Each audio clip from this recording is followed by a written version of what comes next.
Politik TikTok. Nah, barusan saya baca data Tempo yang dijadikan buku ya. Di sana ditulis oleh tim yang memuat data politik TikTok. Bagaimana politisi memanfaatkan TikTok sebagai sarana untuk pemenangan. Apakah efektif penggunaan TikTok sebagai sarana untuk safari politik, untuk berkampanye? Saya pikir sangat-sangat efektif. Karena kenapa? Ya, menurut catatan via Horse sosial media, eh, seluruh pengguna TikTok di Indonesia itu jumlahnya kurang lebihnya sekitar 106 juta. 106 juta pengguna ini pada pemilu 2024. Kalau sekarang bisa bertambah ya. Kalau mengacu pada pemilu 2024, DPT Indonesia itu sekitar 200 juta lebih. 200, ya ada sampai 250, mungkin 250-an juta ya. Nah, itu berarti hampir separuh DPT daftar pemilih tetap itu pengguna aktif TikTok. Bayangkan. Makanya kemudian kemarin itu politisi semuanya hampir menggunakan TikTok sebagai sarana untuk kampanye. Termasuk yang menjadi pemenang pemilu, yaitu Prabowo Gibran. Ya, Prabowo Gibran ini menggunakan istilah gemoy sebagai tagline pasangan calon atau untuk memperkenalkan Prabowo. Nah, anehnya tagline gemoy itu bukan lahir dari TKN ya. Bukan lahir dari tim pemenangannya, tapi itu justru lahir dari netizen. Jadi netizen ini sering menyebut Prabowo gemoy ketika melakukan kampanye atau safari atau sedang berjoget.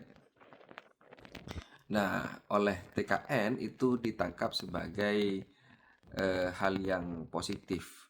Jadi tagar gemoy itu kemudian disurvei bagaimana masyarakat menerima kata gemoy.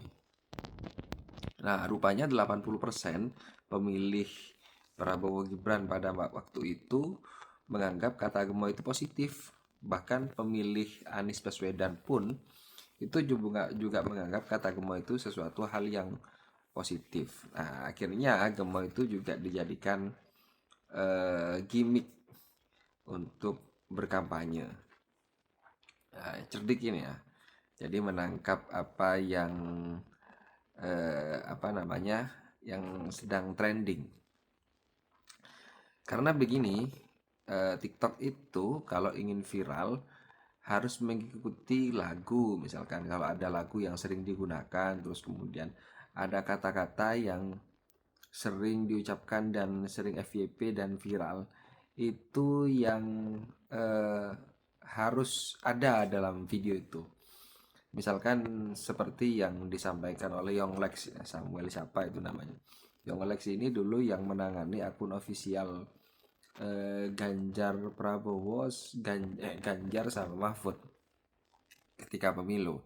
Ya walaupun mereka suaranya sekitar sekian persen ya. Tapi menurut Yonglek, salah satu cara supaya kontennya viral, maka harus mengikuti yang sedang viral. Misalkan pada waktu itu yang sedang viral yaitu tabrak, kata keyword dengan kata tabrak. Jadi Yonglek menyarankan kepada Mahfud pada waktu itu untuk menyampaikan kata tabrak ketika debat pasangan calon. Nah, pada waktu itu Pak Mahfud juga mengatakan tabrak pelaku korupsi. Itu gunanya supaya kontennya viral. Jadi sampai segitunya bagaimana politisi itu memanfaatkan TikTok sebagai sarana untuk kampanye. Bahkan Yonglek ini bercerita bahwa dia berupaya untuk melobi TikTok Indonesia agar akun TikTok Mahfud itu centang biru. Jadi centang biru itu mungkin supaya lebih terpercaya ya sebagai akun ofisial. Nah, ya seperti itu bagaimana politisi memanfaatkan TikTok sebagai sarana kampanye. Karena itu lebih efektif dan lebih mudah ya daripada harus turun ke masyarakat yang itu tidak memungkinkan kalau kemudian turun ke setiap kabupaten atau setiap desa ya, se-Indonesia jumlahnya ada berapa ribu dan butuh waktu panjang.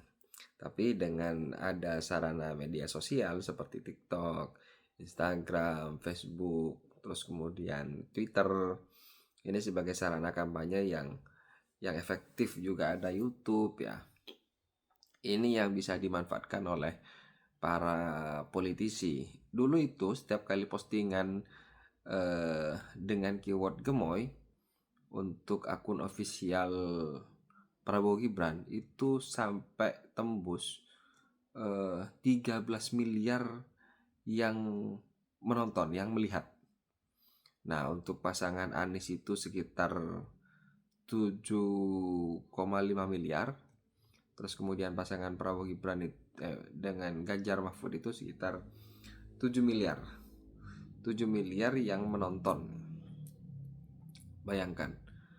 Itu melebihi jumlah penduduk yang jumlah DPT. Ya mungkin setelah melihat nonton lagi karena terlalu seringnya FYP di akunnya masing-masing, sehingga bolak-balik itu bisa dilihat otomatis karena muncul di beranda. Jadi penggunaan TikTok ini ya salah satu caranya ya harus tahu keyword-keywordnya apa yang sedang trending ya, terus kemudian tagar ini yang penting, terus kemudian apa yang diucapkan itu juga pembahasannya itu juga yang sedang viral juga yang perlu dibahas itu untuk menjadi trending ya. Menurut Don Omprit ini salah satu yang mengulik data di berbagai platform untuk kemudian disajikan ke publik ya, apakah data ini hoax atau tidak ya. Menurut Dompret ini sendiri TikTok ini lumayan rumit untuk mencari data di sana. Karena kenapa? Untuk menggunakan keyword kadang tidak sama yang muncul konten-kontennya. Misalkan menggunakan keyword gemoy itu ya, ketika dicari itu kadang muncul konten lainnya ya, perlu ada penegasan gemoy Prabowo baru kemudian banyak semuanya konten Prabowo yang muncul. Jadi agak rumit, berbeda dengan Twitter katanya Don Ompret ya. Kalau Twitter lebih mudah untuk mencari data-data, meng-crawling data ya. Nah, ini mungkin ke depan dengan lahirnya berbagai platform medsos, terutama TikTok ya, ini akan memperkecil kos politik yang digunakan untuk kampanye bagi pasangan calon. Jadi tidak perlu repot-repot harus mengadakan acara besar ya. Cukup dengan